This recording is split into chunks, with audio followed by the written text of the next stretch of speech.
Every time I make one of these videos, I always say to myself, just do it. You don't have to put it up. If you don't like it, you don't have to put it up. That's what I always say to myself, but for some reason, I always put them up.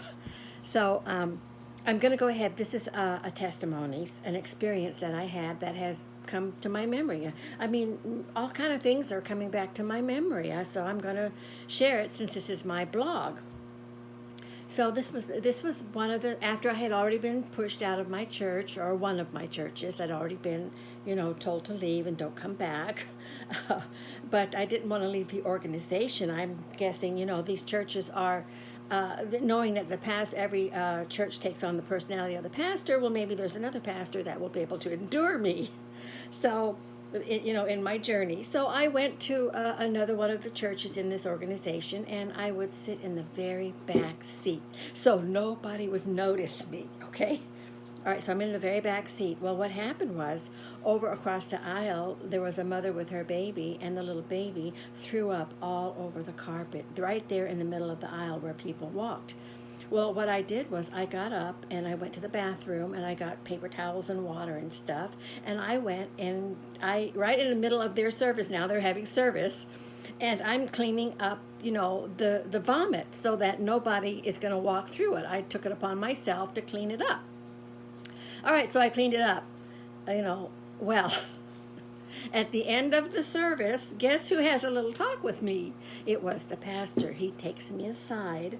Now, I don't know if he knew of me or if the pastors talk or they said, watch out for this one. I don't know how it works.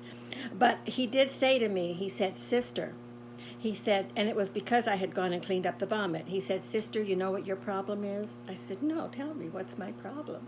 He said, you're a leader and you're not a follower.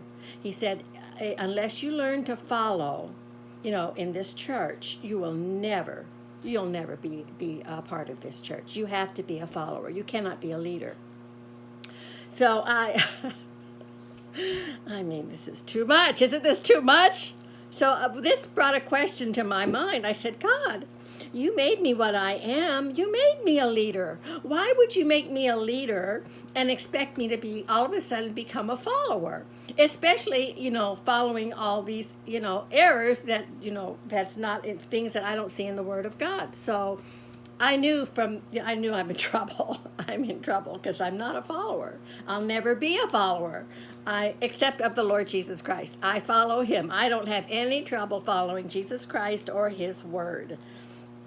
In fact, I find it refreshing, and I find it lively, and I find it encouraging, etc., etc., etc.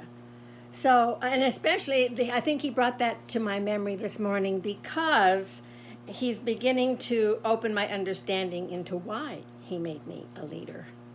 And I'm going to be leading, onward Christian soldiers to the cross. We are on our way to the cross. We are in the final 3.5 years. The witnesses are now coming out with their testimonies, and nobody can touch us until we're done with our testimony, and they're probably going to kill us afterwards. But, I'm ready for that in the name of Jesus because he's with us all the way.